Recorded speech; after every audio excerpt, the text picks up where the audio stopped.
แล้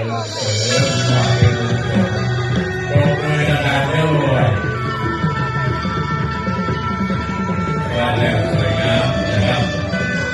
แสดงแล้วเป็นมงคลและยิ่งใหญ่แสดงแล้วสุดยอดของวัฒนธรรมแสนไกลลมเจยอ่อนไหวและลิ้วลอย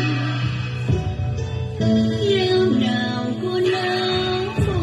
นน้อยมองเปลี่ยนกลุ่นหอยล้านนาเสียงไห้เมืองแสนสวยงามเสน่หาได้มาพันดอกไม้หลากสีนานาดังวิมานฟ้าเมืองหลวง นี่นะครับเราจะมีการ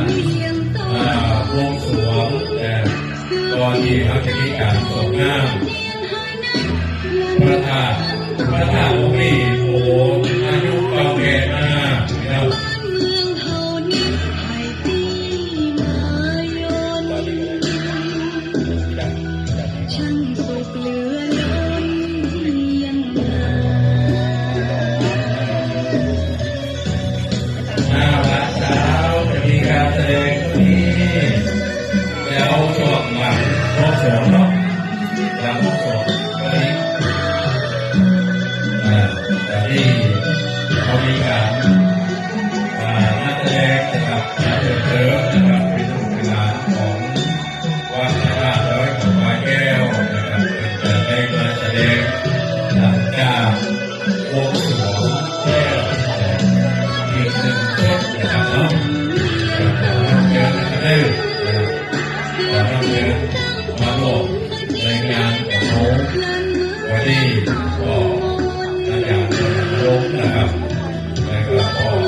อาจารย์อาจารย์พาราวิทย์